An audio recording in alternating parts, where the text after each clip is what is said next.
Hello everyone, this is Rupesh Mishra and I welcome you all to your channel that is math. देखिए, complex के next chapter हम लोग सिंगुलैरिटीज़ में आ गए हैं। इसके बाद जो हम लोग कन्वर्जेंस ऑफ इनफाइनाइट सीरीज़ पढ़ेंगे, वो इसको ख़त्म करने के बाद पढ़ेंगे।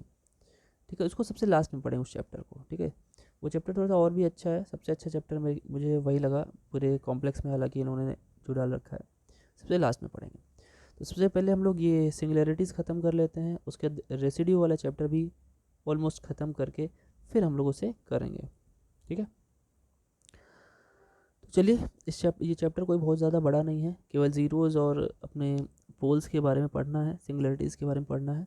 तो चलिए स्टार्ट करते हैं। सबसे पहला पॉइंट है हमारा ज़ीरोज़ ऑफ एनालिटिक फंक्शन। तो क्या है ज़ीरोज़, कैसे पता करते हैं, चलिए पढ़ते हैं। देखिए देखिए if for some values of z, F Z की वैल्यू ज़ीरो आ जाए, मतलब z की कुछ वैल्यू के लिए अगर एफ जेड की वैल्यू ज़ीरो आ जाए, तो ये जो हमारा z की वैल्यू होगी वो इसका एक ज़ीरो होगा। Then that value of z will be a zero. F Z के लिए वो एक ज़ीरो का काम करेगा। ठीक, अगर यही चीज़ हमारे पास कई सारे मतलब सेम वैल्यू कई सारी हो, जैसे मोर ओवर, समझते हैं बात को, मोर ओवर अगर मैं कहूँ एक कोई मैंने फंक्शन ले लिया F Z is equal to और z माइनस ए होल पावर m लगा दिया मैंने और इंटू 5z कर दिया साथ में। देन अगर मैं कहूँ then at z is equal to a, अगर z is equal to a देखें तो कितनी बार ले सकते हैं, m बार है, उसकी पावर m है।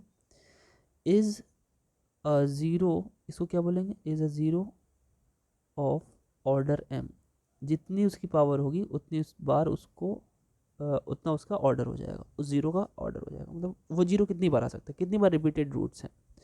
बात क्या है, सिंपल सी, कितनी बार रूट वो रिपीट कर रहा है। ठीक है, जैसे ये रूट रिपीट कितनी बार कर रहा है, m times, root repeats n times. ठीक है, m टाइम्स, m बार हो रहा है रिपीट, तो इसी को ही हम लोग ऑर्डर बोलते हैं। ठीक, तो मतलब कुल मिला के फंक्शन जो भी होगा उसमें z की वो वैल्यू जिसकी वजह से वो ज़ीरो हो जाए, ठीक है, और ज़ीरो हो जाएगा तो हमारा वो उतने ही ऑर्डर का हो जाएगा। यहाँ पर स्पेसिफिकेशन ये है कि फाई ऑफ ए जो है वो ज़ीरो नहीं होगा, ध्यान रखिए, केवल यही ज़ीरो होगा, ये ज़ीरो नहीं होना चाहिए। जो ये बगल में मैंने फंक्शन लिखा हुआ है ना, वो ज़ीरो नहीं होना चाहिए। एग्जाम्पल के तौर पर आप ले सकते हैं ऐसे कि भाई अगर हम एक फंक्शन ले लें F of Z is equal to Z minus 4 into Z, या अपॉन में कर लेते हैं, Z minus 4 upon Z plus 3 at Z is equal to 4। ठीक, जेड इज इक्वल टू 4 पर अगर हम बात कर लें तो क्या होगा, समझते हैं। तो होना क्या चाहिए, देखिए अगर हम यहाँ पे z इज इक्वल टू 4 रखें, या एफ जेड को हम कुछ ऐसे लेट कर लें, z माइनस 4 और 1 अपॉन जेड प्लस 3, तो z माइनस 4 को रहने देते हैं और इसको मान लेते हैं फाई ऑफ z। तो आप देख पा रहे होंगे at z is equal to 4, अगर आप देख पा रहे होंगे तो z माइनस 4 की वैल्यू क्या आ जाएगी, इज इक्वल टू 0। तो इज अ ज़ीरो, ये एक ज़ीरो हो गया। आप कह सकते हो ऑफ ऑर्डर 1 भी कह सकते हो, या नहीं भी कहोगे तो भी चलेगा, ऑफ ऑर्डर 1। ठीक है, एंड फाई ऑफ, अगर फाई में हम z की वैल्यू 4 रख दें तो देखिए उससे कोई फ़र्क ही नहीं पड़ रहा है, 4 प्लस 3 वो हो जाएगा 1 अपॉन 7, जो कि नॉन ज़ीरो है, ये चीज़ याद रखना है। अगर 0 हो जाता तो फिर नहीं कह पाते, है ना। तो ये आपका एग्जाम्पल हो गया। चलिए नेक्स्ट पॉइंट, सिंगुलर पॉइंट क्या होता है। सिंगुलर पॉइंट की सिंपल सी डेफिनेशन है कि z की वो वैल्यू जिस पर जो फंक्शन है वो एनालिटिक ना हो पाए, मतलब a point eight which fz ceases to be analytic। ये ceases to be वर्ड पहले मैं बता चुका हूँ, ठीक है, जिस पे एनालिटिक ना हो या रुक रहा हो, सीज कर रहा हो, मतलब ना हो रहा हो, सिंपल सी बात, ठीक है। तो इसका एग्जाम्पल क्या है, एग्जाम्पल सिंपल सा है, देखिए समझेंगे, बहुत छोटा सा एग्जाम्पल है। अगर मैं कहूँ एफ जेड हमारा है इज इक्वल टू 1/z-2, तो ये अगर देख पा रहे हैं आप, तो इज नॉट एनालिटिक एट, किस पे एनालिटिक नहीं होगा ये, z is equal to 2, z is equal to 2 पे चेक करेंगे तो ये एनालिटिक नहीं होगा, क्योंकि डिफरेंशिएबल ही नहीं होगा। As it is not differentiable there, है ना, क्योंकि इन्फिनिटी हो जाएगा, है ना, सिंपल सी बात।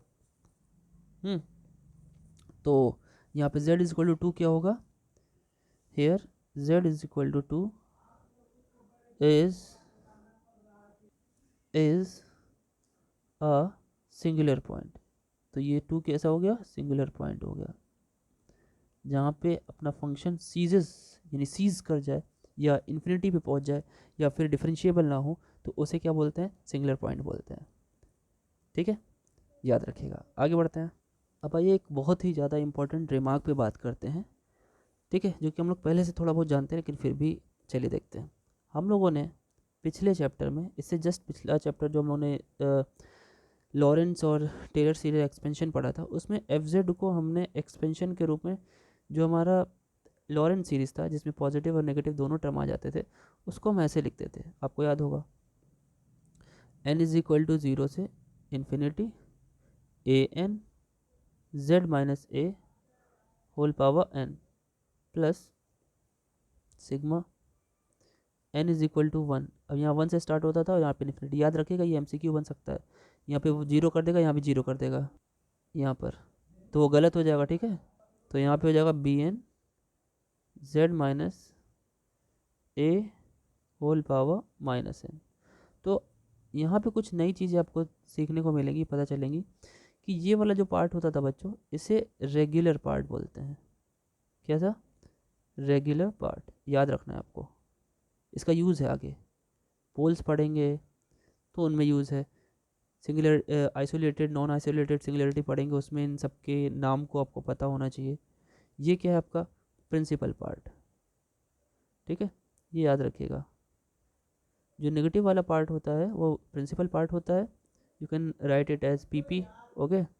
और जो पॉजिटिव टर्म्स है वो RP है, रियल पार्ट है, सॉरी रेगुलर पार्ट है। चलिए इसी पे ही बात करके आगे हम लोग पढ़ते हैं, सिंगुलरिटी के कुछ छोटे छोटे टाइप्स हैं। देखिए इसके बाद जो सिंगुलरिटी के टाइप्स हैं शुरू हो रहे हैं। सबसे पहला टाइप जो है रिमूवेबल सिंगुलरिटी, ऐसी सिंगुलरिटी जिसको रिमूव किया जा सके, है ना। तो इसकी छोटी सी डेफिनेशन क्या है, आप ऐसे समझो कि अगर if fz has no terms of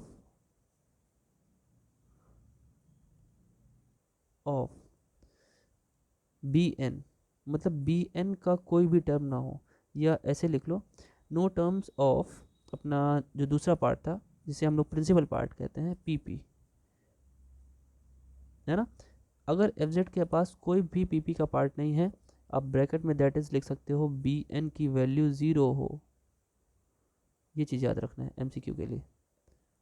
अच्छे से लिख दूँ, पहले लिखो तो अच्छे से लिखो, वरना फेंक के नहीं लिखते हैं। bn इज इक्वल टू 0, ठीक। अगर कोई भी टर्म उसका 0 ना हो, सॉरी कोई भी उसका PP का टर्म ना बचे या bn 0 हो जाए, तो सिर्फ और सिर्फ क्या बचेगा, दैट इज़ आप ऐसे देख सकते हो कि fz जो आएगा फिर सिर्फ और सिर्फ हमारे पॉजिटिव टर्म्स को लेके चलेगा, 0 से इन्फिनिटी ए एन और z माइनस ए होल पावर n, और ये वाला पार्ट 0 होगा। तो ऐसे जो सिंगुलरिटी होती है, सच सिंगुलरिटी इज कॉल्ड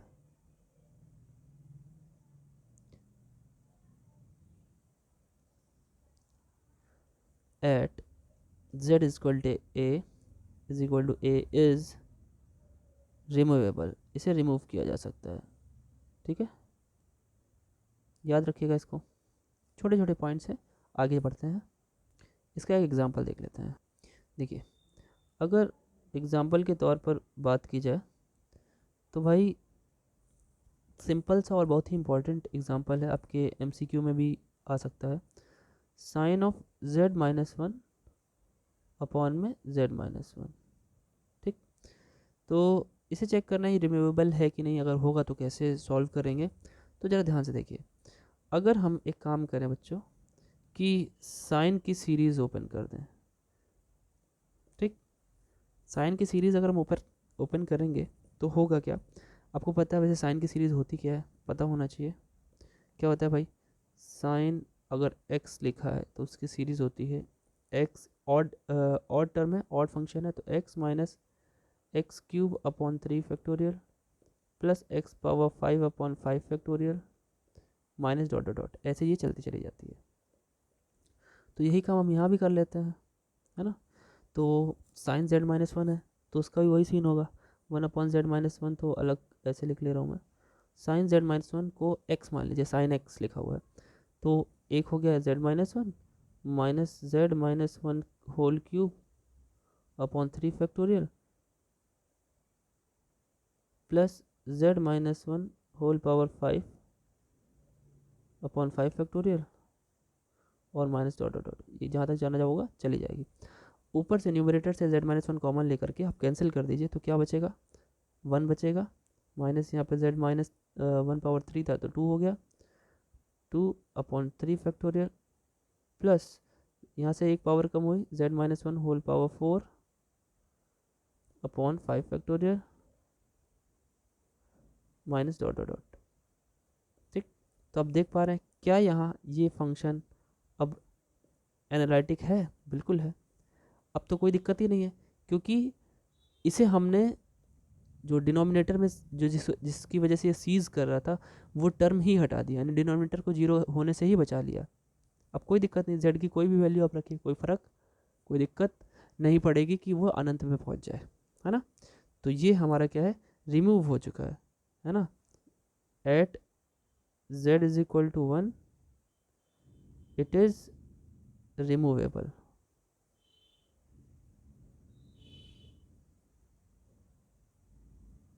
ठीक है, अच्छा चलिए आगे बढ़ते हैं।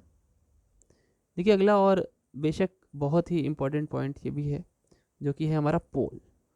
पोल क्या होता है, ठीक है, पोल्स, ध्यान से सुनिए, छोटी छोटी चीज़ें हैं इस चैप्टर में, बहुत ही सिंपल सिंपल चीज़ें पढ़नी है हमें। तो देखिए अब देखिए अगर हम ये कहें कि इफ़ एफ जेड में contains, if F z contains finite number of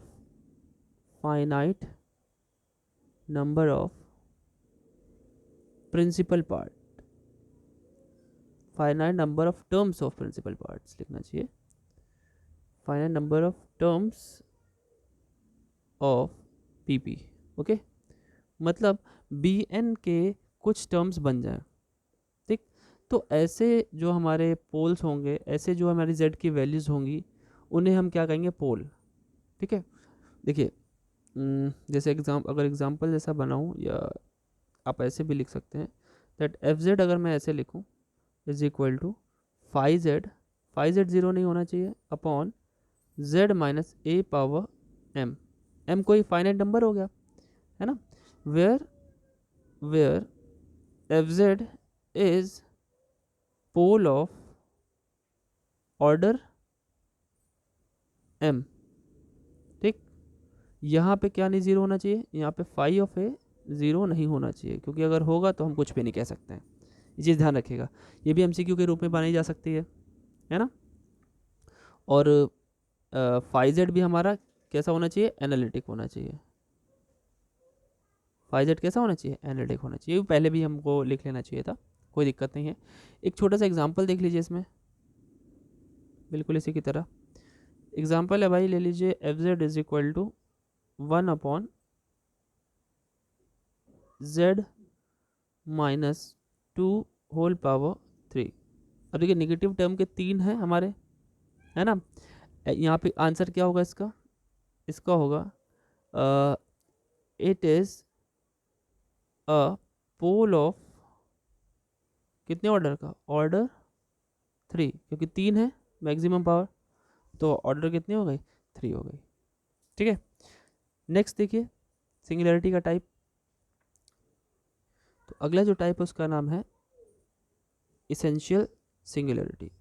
देखिए पोल का जस्ट अपोजिट है ये, अपोजिट नहीं मतलब बताते हैं। देखिए इसेंशियल सिंगुलैरिटी, उसमें फाइनाइट नंबर ऑफ पीपी होता था टर्म्स, यहाँ पे इनफाइनाइट नंबर ऑफ पीपी होगा। ठीक है, कुछ है नहीं इसमें। If f z contains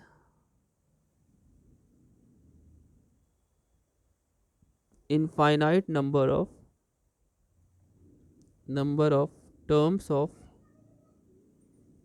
of principal part, अगर ऐसा है तो उसे क्या बोलेंगे हम लोग, इसेंशियल सिंगुलैरिटी। इसेंशियल से नाम से ही क्लियर हो रहा है कि वो पक्का वाली होगी, एकदम बिल्कुल आवश्यक वाली, है ना। तो ये बात क्लियर हो रही है। इसका एग्जाम्पल देख लेते, लिखने का तरीका देख लेते हैं। जैसे मान लीजिए अगर लिखा हुआ है f Z is equal to sigma n is equal to 1 to infinity, और अपना बी एन पार्ट ऊपर है, और z माइनस ए पावर n लिखा हुआ है। अब आप समझ सकते हैं n जब स्टार्ट करेंगे 1 से कहाँ तक जाएंगे, इन्फिनिटी। वही पी का पार्ट लिख दिया मैंने, ठीक है। वहाँ पे हमने इसको ऊपर लिखा हुआ था, माइनस n लिखा हुआ था पावर में, हालांकि नीचे लिख दिया, तो बात वही है। एग्जाम्पल के तौर पर देख लीजिए, एक एग्जाम्पल के तौर पर, हाँ एक सबसे बेस्ट एग्जाम्पल यही पड़ेगा। F Z is equal to e power 1/z, e power 1/z। अब देखिए ई पावर 1/z, ये z इज इक्वल टू 0 पे बात करें अगर हम, at z is equal to 0, at z F z has essential singularity, एकदम पक्की वाली सिंगुलैरिटी होगी इसमें। काहे कि आप जब इसे एक्सपेंड करोगे बच्चों, ई पावर एक्स का एक्सपेंशन क्या होता है ना, एक्स माइनस सॉरी ई पावर एक्स का तो x plus x square upon factorial 2 plus x power 3/3 factorial, ऐसे करके होता है ना। 1 भी होता है ना एडिशन में, 1 प्लस एक्स यानी 1/z plus x square upon factorial 2 यानी 1/z स्क्वायर इंटू 2 फैक्टोरियल। ऐसे करते करते अब आप खुद सोचिए, ये तो इनफाइनाइट तक जाएगी सीरीज, और z तो नीचे कई बार आएगा, पावर 2 में, पावर 3 में, पावर 4 में। तो ये एक तरीके की इनफाइनाइट सिंगुलैरिटी हो गई इसके अंदर। इनफाइनाइट नंबर ऑफ पोल्स इसमें कितने हो गए, पोल ऑफ ऑर्डर इन्फिनिटी तक हो गया। तो आप एक तरीके से भी कह सकते हो, पोल ऑफ ऑर्डर इन्फिनिटी को आप इसेंशियल सिंगुलैरिटी भी बोल सकते हो। ठीक है, क्लियर है बात। ठीक, आगे देखते हैं, चलिए आगे बढ़ते हैं। देखिए अगला जो पॉइंट है वो है आइसोलेटेड सिंगुलैरिटी, बल्कि और फुल नेम लिखा जाए तो पूरा नाम पड़ेगा आइसोलेटेड इसेंशियल सिंगुलैरिटी। ठीक है, इसेंशियल सिंगुलैरिटी के भी दो पार्ट हैं, isolated essential singularity and non isolated essential singularity. तो आइसोलेटेड इसेंशियल सिंगुलैरिटी के पॉइंट्स क्या हैं, देखिए f of z at z is equal to a at z is equal to a is called isolated essential singularity IES when, कब ये ऐसा कहा जा सकता है, जब हमारे पास दो पॉइंट बिल्कुल से प्रूव हो रहे हो, उसमें फॉलो कर रहे हो। दो पॉइंट आ गए यानी दोनों MCQ आ गए। दोनों पॉइंट क्या है बच्चों, दोनों पॉइंट हैं, सबसे पहला एफ जेड क्या होना चाहिए, f z isn't analytic at z is equal to a, मतलब z is equal to a पर वो एनालिटिक नहीं होना चाहिए, या तो वो इन्फिनिटी पे चला जाए या तो वो डिफरेंशिएबल ना हो। है ना, और केवल उस पॉइंट पे डिफरेंशिएबल हो और उसके एनबीडी पे ना हो तो भी उसे एनालिटिक नहीं बोलेंगे। और नेक्स्ट पॉइंट क्या है, there exist NBD of z is equal to a containing no terms या no other singularity। मतलब आप समझ पा रहे हो कि अगर कोई ऐसा फंक्शन हमने ले लिया कि जिसमें पहली बात तो वो उस पॉइंट पर एनालिटिक नहीं होना चाहिए, और उसके अलावा उसके नेबरहुड में कोई दूसरी सिंगुलरिटी नहीं होनी चाहिए। एग्जाम्पल देखें तो और क्लियर होगा। देखिए सबसे सिंपल एग्जाम्पल एक आपके सामने यही है, at z is equal to 2 अगर मैं बात करूँ, at z is equal to 2, f Z is not analytic, है ना, f Z is not analytic या सीजेस टू बी एनालिटिक, है ना। सबसे पहले तो एनालिटिक नहीं है, सबसे पहला पॉइंट तो ये हो गया। दूसरा, no there exist no other point in the NBD of z is equal to 2, z is equal to 2 के इधर उधर आप कहीं भी चेक करेंगे, है ना, no other point in the NBD of z is equal to which is a singularity, जो कि एक सिंगुलरिटी हो। भैया हो यहाँ पे सिर्फ zero z is equal to 2 रखने पर ही सिंगुलर पॉइंट मिल रहा है, उसके अलावा कहीं नहीं हो रहा है, तो ये कैसी एक सिंगुलरिटी हो गई। हेंस इट इज, ये पॉइंट नंबर 1 था, ठीक है, और ये पॉइंट नंबर 2 था, ठीक, hence it is isolated singularity, ठीक है, isolated singularity, isolated essential singularity हो जाएगी, ठीक है। अच्छा आगे बढ़ते हैं, नॉन आइसोलेटेड वाली बात कर लेते हैं। तो भाई नेक्स्ट पॉइंट क्या है, non isolated singularity, essential singularity. अगर हम कहें कि f z at z is equal to a is called non-isolated essential singularity when किसी वैल्यू पे z इक्वल टू a के लिए अगर हम फंक्शन f ऑफ z को ये कहें कि वो नॉन आइसोलेटेड एसेंशियल सिंगुलरिटी होगा, तो उसके बाद क्या प्रॉपर्टी होनी चाहिए। तो देखिए जैसे उसमें थी 2 प्रॉपर्टी वैसे इसमें भी है, लेकिन थोड़ी सी अलग। और वो कौन सी पॉइंट्स है, सबसे पहली पॉइंट तो वही सेम है, सबसे पहली पॉइंट तो वही है, क्या कि f Z is not analytic, not analytic को एक वर्ड और बोल सकते हैं, और सिंगुलरिटी हो वहाँ पे या सिंगुलर पॉइंट हो z is equal to a, ठीक, not analytic at z is equal to a। दूसरी बात क्या है, इसमें there exist a NBD of z is equal to a, मतलब z is equal to a के आसपास में एक और कम से कम contains at least one more singular point, at least one more singular point, मतलब उसके अलावा जिसकी वजह से वो एनालिटिक नहीं हो रहा था, उसके अलावा भी और कोई पॉइंट हो जो कि सिंगुलर हो, मोर सिंगुलर पॉइंट, एक से उस एक से एक एक्स्ट्रा, कम से कम एक एक्स्ट्रा तो होना ही चाहिए। एग्जाम्पल के तौर पर देखिए, अगर एक एग्जाम्पल ले लिया जाए इस तरीके से कि भाई f Z is equal to 1/z -2 z -3, तो एट हमें चेक करना हो z इज इक्वल टू 2 पे, मान लेते हैं z इक्वल्स टू 2 पे, तो at z is equal to 2 f Z is not analytic, ये तो सही बात है, या आप कह सकते हो z इज इक्वल टू 2 एक हमारा सिंगुलर पॉइंट है। पहला पॉइंट तो ये हो गया। दूसरा in the NBD of z is equal to 2, there is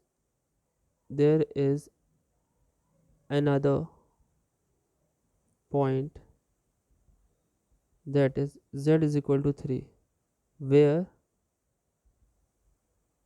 another singularity exists.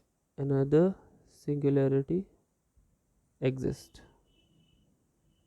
ठीक, तो हम क्या कर सकते हैं, तो हम कह सकते हैं non isolated essential singularity exist. ठीक, तो ये इस तरीके के छोटे छोटे पॉइंट्स हैं। ठीक है ना। आप एक चीज़ और देखिए, जो हमारी एसेंशियल सिंगुलरिटी थी, अगर हम कहना चाहें नॉन एसेंशियल एक वर्ड लेके आए, ठीक है, नॉन आइसोलेटेड नहीं, एसेंशियल का नॉन एसेंशियल लेके आए, तो वो उसे क्या बोलेंगे, देखिए आपको बताते हैं। जो यहाँ पे हमारी एक जो हमने हेडिंग पढ़ी है एसेंशियल सिंगुलरिटी, तो एसेंशियल सिंगुलरिटी में अगर मैं बोलूँ कि नॉन एसेंशियल क्या होगा, ये तो एक हेडिंग हो गई, उसका just opposite non essential word होना चाहिए ना। तो नॉन एसेंशियल वर्ड का क्या मतलब है, ज़रा बात को समझिए। मैं यही पे लिख देता हूँ, जो नॉन एसेंशियल वर्ड है बच्चों, जो ज़रूरी ना हो। नॉन एसेंशियल का मतलब क्या होता है, नॉन एसेंशियल का मतलब होता है जो कि ज़रूरी ना हो, और ज़रूरी ना हो चीज़ें हटाई जाती हैं, जो चीज़ें ज़रूरी नहीं होती वो हटाई जाती हैं, और हमने इसका जो हटाई जाती है मतलब रिमूव की जाती हैं, है ना। तो जो हमने रिमूवेबल सिंगुलरिटी पढ़ा है, उसी का एक और नाम है नॉन एसेंशियल, याद रखेंगे। तो आप कह सकते हो एसेंशियल से जो निकलेगा, अगर हमें नॉन एसेंशियल निकालना है तो सिंपल सी बात, वो रिमूवेबल ही कहना चाहता है, तो ये एक्स्ट्रा नेम है, याद रखिएगा। ठीक है, अब आइए कुछ और जो पॉइंट्स बचे हैं, जो कि थ्योरम टाइप में है, हम लोग को इम्पोर्टेंट रूप में पढ़ना है, तो उन्हें हम देख लेते हैं और इस चैप्टर में कुछ क्वेश्चन कर लेते हैं और चैप्टर को ख़त्म करते हैं। चलिए देखते हैं। देखिए, नए जो ये पॉइंट्स हैं, थ्योरम है, मैं इम्पॉर्टेंट नोट्स की तरह आपके सामने रिप्रेजेंट कर रहा हूँ। ठीक है, चलिए आगे बढ़ते हैं। चलिए देखिए, फर्स्ट पॉइंट देखिए, पहला पॉइंट है आपके सामने आपकी कंप्यूटर स्क्रीन पर। ये देखिए, अगर कहा जाए कि if f Z is yeah, fz has a pole at z is equal to a।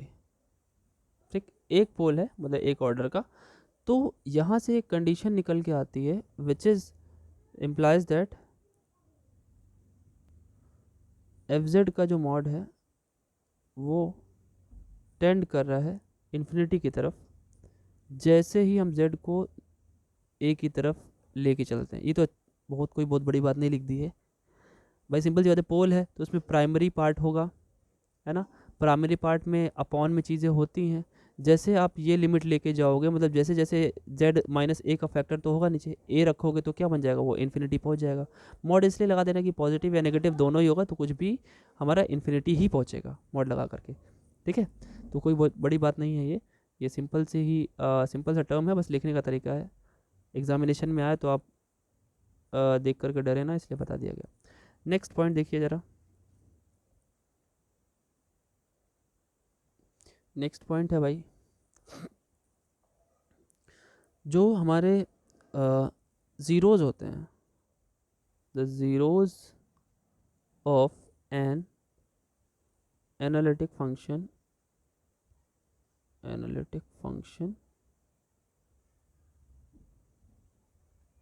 वो क्या होते हैं, वो आइसोलेटेड होते हैं, आइसोलेटेड एसेंशियल होते हैं।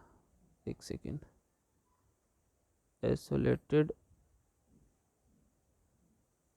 क्यों, क्योंकि उनके अलावा और कोई दूसरा ज़ीरो वहाँ पे नहीं होना चाहिए, या नहीं होता, आप कह सकते हो, छोटी सी बात है, दिमाग में रखिए।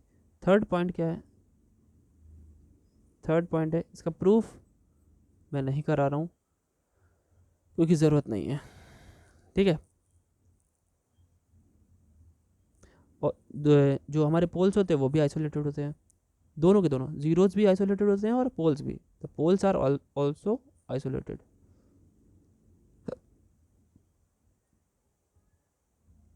आइसोलेट, वैसे आइसोलेटेड का मतलब क्या होता है? अलग, बिल्कुल अलग, जिनके जैसा कोई दूसरा ना हो। ठीक है, नेक्स्ट देखिए, देखिए अगला पॉइंट देखिए, पॉइंट नंबर 4। देखिए अगर किसी डोमेन में कोई हमारा फंक्शन है, जैसे मान लेते हैं ये एक डोमेन है, ठीक, उसमें हमारा कोई ये डी डोमेन है, कोई फंक्शन एफ जेड है और उसके पास एक लिमिट पॉइंट है। लिमिट पॉइंट क्या होता है? लिमिट पॉइंट कुछ ऐसा है बच्चों, जो फंक्शन की वैल्यू अगर कभी किसी की तरफ अप्रोच कर रही हो, जैसे मैं बात करूँ, एक फंक्शन ले लूँ f Z is equal to 1 z, और जेड की वैल्यू हम लोग रखते चले जाएं, ज़ीरो ज़ीरो रखें, 1 रखें, 2 रखें, 3 रखें, 4 रखें, या फिर जेड की वैल्यू हम स्टार्ट करें 1 से रखना, 1 2 3, ऐसे करते करते रखते चले जाएं। तो आप अगर देख पा रहे होंगे, तो आप जैसे रखेंगे तो होगा क्या, वैल्यू रखेंगे, लिमिट पॉइंट जो वर्ड है उसका मतलब क्या है, जैसे आपने जेड इक्वल टू 1 रखा, ठीक, तो एफ जेड की वैल्यू कितनी आई, एफ ऑफ 1 की वैल्यू तो फिलहाल 1 ही आ गई। फिर आपने 2 रखा तो एफ ऑफ 2 कितना आया, 1/2 आया, यानी 0.5 आया। फिर आपने 3 रखा तो कितना आएगा, 0.33। ठीक, कम होता जा रहा है ना, देखिए 0.5 0.3। एफ आपने 4 रखा तो कितना है, 0.25। ऐसे करते करते सोचिए अगर आप F10 रखेंगे तो कितना आएगा, 0.1 आएगा। तो ऐसे करते करते आप जब f की वैल्यू लगभग इन्फिनिटी पे अप्रोच कर रहे होंगे तो हमारा आंसर कितना आ रहा होगा, 0। और 0 के देखिए पास में ही जा रहे हैं, है ना, सबसे ज़्यादा पास जो नंबर्स हैं वो 0 के ही हैं। तो यहाँ पे 0 क्या हो जाएगा, उसका एक लिमिट पॉइंट हो जाएगा। जब भी किसी फंक्शन में कोई ऐसा नंबर जिसके इर्द गिर्द उसके NBD पॉइंट ज़्यादा पास पास में हो, ऐसे समझिए, उसे लिमिट पॉइंट बोलते हैं। अब मेरी बात समझ में आएगी, जिसके इर्द गिर्द पॉइंट सबसे ज़्यादा होंगे, पास पास, एकदम पास पास। अब मान लो एक पॉइंट यहाँ लिखा है, इसका NBD यहाँ पे बना हुआ है, तो ये इसका लिमिट पॉइंट नहीं होगा। लेकिन जो अगर मैंने जैसे यहाँ पे 0 की बात की, 0 अगर है ये एक 0 पॉइंट है, तो उसके आसपास में बहुत, अगर नेबरहुड एकदम आसपास में है तो वो उसका एक लिमिट पॉइंट होगा। अब मेरी बात आपको शायद समझ में आएगी कि अगर एफ जेड जो है वो एनालिटिक है, एनालिटिक है इन डी डोमेन में, अपने एनालिटिक है, ठीक है, और ढेर सारे हमारे पास उसके ज़ीरोज़ हैं, ठीक, and zeros of Z, Z has a limit point. जैसे मैंने बताया ना, जेड की वैल्यू हमने ली ढेर सारी, जेड की वैल्यू 1 ली, 2 ली, 3 ली, 4 ली, 5 ली, 6 ली, ऐसे करते करते सबको ली, लेकिन उसमें ज़ीरो के ही पास हमारे, यानी जेड इक्वल टू इन्फिनिटी के पास ही हमारे ज़्यादा पास की वैल्यूज़ हैं, तो वो एक लिमिट पॉइंट था, हैज़ अ लिमिट पॉइंट। अगर एक लिमिट पॉइंट है इन डी, सिर्फ एक लिमिट पॉइंट है, ठीक, देन एफ जेड की वैल्यू हमेशा हमारी ज़ीरो ही ली जाएगी, है ना, for all z belongs to D, ठीक। और क्या कह सकते हैं, और ये कह सकते हैं कि जो हमारा लिमिट पॉइंट होगा, limit point is an isolated essential singularity. वो जो लिमिट पॉइंट होगा वो आइसोलेटेड एसेंशियल सिंगुलैरिटी कही जाएगी अगर ऐसा होता है, ठीक है। थ्योरम काफ़ी बड़ी स्टेटमेंट थी, छोटे में करने की कोशिश की गई है। नेक्स्ट देखिए, पॉइंट नंबर 5,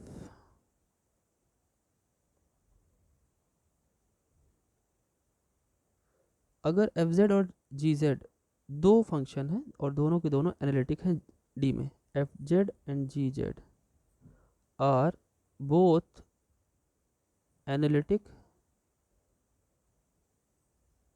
दोनों के दोनों एनालिटिक है इन डी डोमेन में, ठीक है, एंड मान लेते हैं अगर दोनों इक्वल हैं, दोनों के फंक्शन जो हैं हमारे सेम है, किसी वैल्यू पे, ठीक है, on a subset of D, या यूँ कह लें कि डी का एक छोटा सा पार्ट ले लिया जिसमें ये दोनों बराबर हैं, सबसेट ऑफ डी, ठीक। और ये जो सबसेट है, ये सबसेट के पास क्या है, एक लिमिट पॉइंट है, वन लिमिट पॉइंट, एक लिमिट पॉइंट है इसमें, पॉइंट एग्जिस्ट, इसके अंदर एक लिमिट पॉइंट अगर एग्जिस्ट कर रहा है, ठीक, तो क्या होगा, अगर इस उस सबसेट के अंदर लिमिट पॉइंट है, देन एफ जेड और जी जेड ये हमेशा इक्वल होंगे, is equal for all D dash, where D dash उसका नाम रख दिया मैंने, D dash is the subset of D, ठीक।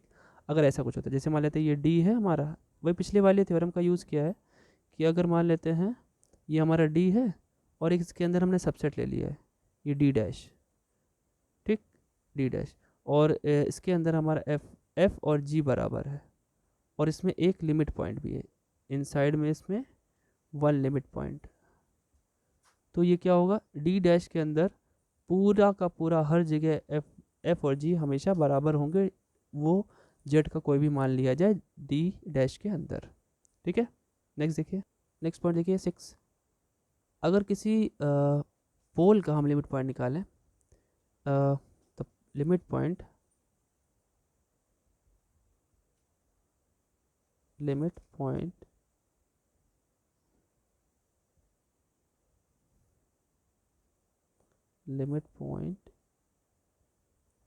of the poles,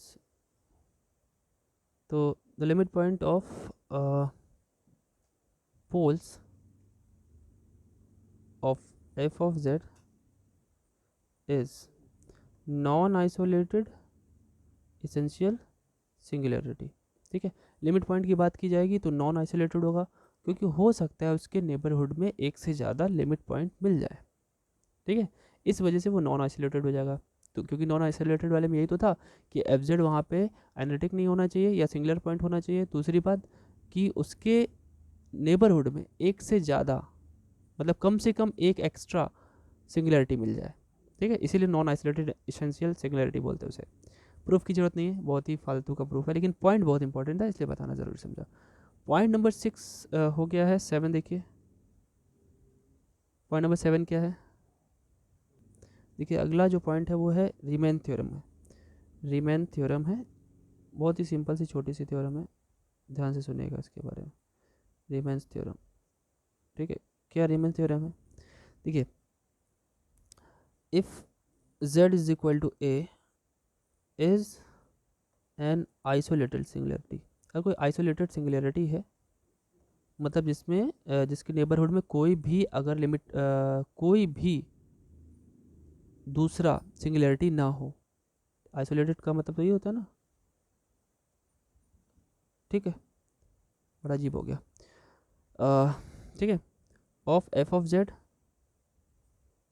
एंड अगर हम कहें mod of f of z अगर बाउंडेड हो, इज बाउंडेड, ये मेन इसकी कंडीशन है, अगर एफ ऑफ जेड का मॉड जो है वो बाउंडेड है on some, is bounded on some deleted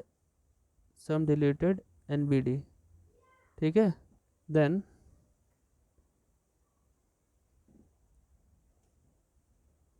A is removable. देखिए अगर इसेंशियल है ना, आइसोलेटेड सिंगुलरिटी है लेकिन साथ ही साथ वो बाउंडेड भी है, ठीक, अगर वो बाउंडेड है, सिंपल सी बात है, आइसोलेटेड है मतलब उसमें और कोई दूसरा नहीं मिल रहा है, साथ में वो बाउंडेड है, बाउंडेड है तो चीज़ें जब अनबाउंडेड होती हैं तो ही उन्हें रिमूव करना मुश्किल होता है, ठीक, और जब वो बाउंडेड होंगी तो वो उन्हें रिमूव किया जा सकता है। अगर यहाँ अनबाउंडेड होगा बच्चों, अगर ये अनबाउंडेड होगा तो एक चीज़ और ऐड कर सकते हैं आप यहाँ पे इन एडिशन, कि अगर ये हमारा mod of f of Z unbounded होता है तो नॉन रिमूवेबल हो जाएगा, रिमूव नहीं कर सकते। ये इसलिए बता रहे हैं कि कभी कदार एमसीक्यू में घुमा करके, या आपकी बुक में हो सकता पॉइंट ना हो तो वो बना करके लोग दे ही सकते हैं, तो बन जाए आपका क्वेश्चन, तो बन जाएगा कम से कम। इतना ठीक है। अच्छा भाई, ये कुछ क्वेश्चन देख लेते हैं और जितने टाइप के क्वेश्चन है और ख़त्म करते हैं इस चैप्टर को। देखिए जो फर्स्ट क्वेश्चन है, देखिए इसमें काइंड ऑफ सिंगुलरिटी पूछ रहा है कि कैसी सिंगुलरिटी होगी, तो सॉल्व कर लेते हैं इसे, पता चल जाएगा क्या है भाई। देखिए सबसे पहले तो सिंगुलरिटी के लिए हमें डिनोमिनेटर को जीरो ले लेना चाहिए, है ना। For poles 1 minus e power z is equal to zero ले लिया। अब इसे उधर भेज दीजिए तो e power z is equal to 1 हो जाएगा। ठीक है, ई पावर जेड 1 कब आ सकता है, देखिए अब इसे अगर कन्वर्ट कर दे इसमें ई पावर पाई आई, क्योंकि अगर इसको हम लोग आइलर थ्योरम से कन्वर्ट करें तो इसे हम ये लिख सकते हैं ज़रूर कॉस ज़ीरो प्लस आई साइन ज़ीरो, है ना। और इसे आप वापस से ई to the power zero I लिख सकते हो, है ना। तो इसे कन्वर्ट किया जा सकता है, तो इस तरीके से हम लोग लिख सकते हैं 1 को ई की पावर में। तो क्या लिख दें, ई पावर 2n पाई आई। अब ये n क्यों लगा दिया, क्योंकि भैया कॉस के अंदर अगर हम वैल्यू एक पे ही जीरो, कॉस जीरो की ही वैल्यू थोड़ी 1 होती है ना। हमें जो भी हमारी इवन पाई होगी कॉस के अंदर, अगर हम इवन पाई लिख दें 2n पाई प्लस आई साइन 2n पाई लिख दें अगर हम, तो इसकी वैल्यू हमेशा 1 होगी और इसकी वैल्यू हमेशा 0 होगी, तो हमेशा इसका आंसर 1 ही आएगा। तो आप इसे लिख सकते हैं ऐसे ई पावर 2n पाई आई, जनरल वैल्यू लिख दी मैंने एक तरीके से। लेकिन हमसे सिर्फ जेड इजकल टू 2 पाई आई पे पूछ रहा है ना। वैसे यहाँ से जेड की वैल्यू अगर निकालनी चाहें हम तो 2n पाई आई निकलेगी, या आप अगर वैल्यू n की रखें तो 0 निकलेगा प्लस माइनस 1 निकलेगा, 0 निकलेगा प्लस माइनस 2n पाई, n तो 1 रख दिया आपने, 2 पाई आई और 2 रखेंगे तो क्या आ जाएगा, ऐसी चीज़ें मतलब बढ़ती चली जाएंगी, प्लस माइनस 4 पाई आई हो जाएगा, मतलब इवन वाले सारे के सारे आ जाएंगे। लेकिन हमें सिर्फ एक पॉइंट की बात कर रहा है, at z is equal to 2 pi i, सिर्फ एक और एक ही है ना, is a simple pole. Simple क्यों लिख दिया, ऑर्डर 1 को सिंपल पोल बोला जाता है, सिर्फ एक की तो बात कर रहा है, इसको क्या बोलते हैं, ऑर्डर 1। ऑर्डर 1 का पोल होगा तो सिंपल पोल भी बोल सकते हैं। ठीक है, नेक्स्ट देखिए, जब वैल्यू एक ही दी गई तो सिंपल ही निकलेगी। दूसरा क्वेश्चन देखिए ज़रा, इसमें कुछ भी नहीं बोला है, एफ जेड लिखा हुआ है, f Z is equal to cosec 1 upon z लिख दिया है। अब इसमें कुछ भी नहीं बोला कैसे चेक करना है, क्या करना है, नहीं करना है, तो समझते हैं। तो देखिए इसे सॉल्व करते हैं, सॉल्व करते इसको कॉसेक को पहले हम कन्वर्ट कर ले रहे हैं साइन में, 1 अपॉन में बदलना है इसलिए हमने ऐसा कर लिया। अब हमें अगर इसे ज़ीरो लिखना हो, मतलब पोल्स के बारे में पता करना हो, तो ये ज़ीरो ले लेंगे। ज़ीरो जैसे लेंगे तो साइन की वैल्यू ज़ीरो कब आती है, आपको पता है साइन की वैल्यू ज़ीरो कब आती है, एन पाई, मतलब जनरल वैल्यू ऑफ थीटा की बात कर रहे हैं, -1 पावर एन और इंटू ज़ीरो, है ना। तो एक तरीके से एन पाई ही निकलेगा। ठीक है, तो यहाँ पे भी तो साइन होना चाहिए, है ना, तब तो लिख पाएंगे इसे। अब इसे आप रिलेट करेंगे तो 1 अपॉन जेड की वैल्यू कितनी आ रही है, एन पाई, है ना। और जेड की वैल्यू निकालेंगे तो 1 अपॉन एन पाई आ जाएगा, और एन की वैल्यू तो आप कुछ भी रख सकते हैं, सारे के सारे इंटीजर्स। तो बहुत सारी वैल्यूज़ नहीं आ गई इसमें, है ना। तो अगर देखा जाए तो इसे ज़ीरो लाने के लिए नीचे एन की वैल्यू हमें रखनी पड़ेगी, और कई सारी वैल्यू एन की हो सकती है, क्योंकि आपको पता है पीरियोडिक, ये जो हमारा फंक्शन होता है पीरियोडिक होता है, 2 पाई इसका पीरियड होता है। तो इस केस में अगर हम इसके बारे में सोचें तो कई बारी ये ज़ीरो दे सकता है ना। लेकिन अगर आप रिलेट करें सबसे पास में जीरो ही मिलेगा, 0 डिग्री ही मिलेगा जिस पे हमको जीरो मिल रहा होगा, उसके बाद तो दूर दूर है। ठीक है, लेकिन हम देखें तो जीरो हम कब कब ला सकते हैं, जीरो हम जीरो पर ला सकते हैं, जीरो हम पाई पे ला सकते हैं, 2 पाई 3 पाई 4 पाई, साइन के अंदर जितने भी पाई होते हैं सब जीरो दे देते हैं। तो एक एक वैल्यू के अलावा और भी हमारी सिंगुलैरिटी मिल रही है ना, और भी वैल्यूज़ मिल रही हैं, मतलब n की कितनी ढेर सारी वैल्यू रखेंगे हम, सब पे ज़ीरो मिल जाएगा। तो हम लिख सकते हैं कि for more than one value there exists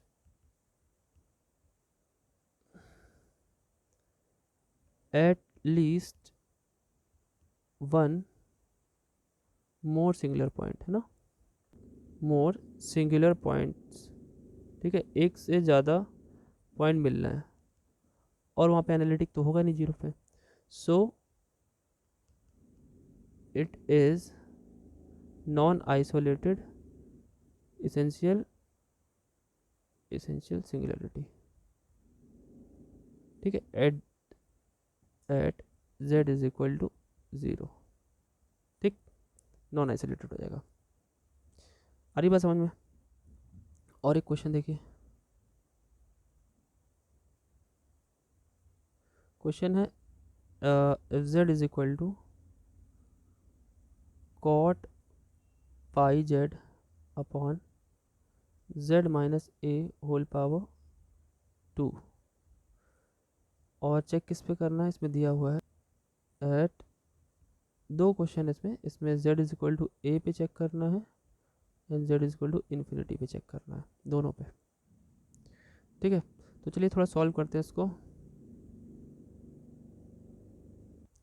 तो इसे सॉल्व कर लेते हैं थोड़ा सा। कॉट को हम लोग ब्रेक कर सकते हैं कॉस अपॉन साइन में, देखिए जितनी चीज़ें नीचे आ सकती हैं जिनकी वजह से ज़ीरो बन जाए, आप उनको ब्रेक करना ही पड़ेगा।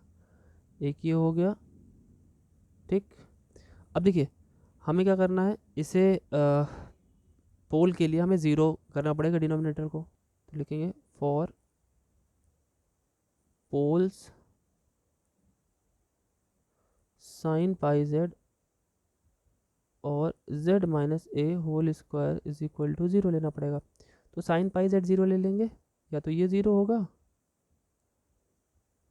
या तो z माइनस ए होल स्क्वायर 0 होगा, ठीक। साइन पाई जेड 0 कब होगा भाई, वही अपना general value pi z is equal to n pi आ जाएगा, एन पाई करके जो फॉर्मूला होता है n pi plus minus 1 power n into theta होता है, तो थीटा तो 0 ही है, तो एन पाई ही आएगा केवल। और इस केस में यहाँ पे z की वैल्यू क्या निकल के आएंगी, z की वैल्यू यहाँ पे 2 आएंगी, a कॉमा ए, है ना, दोनों 0 रहे।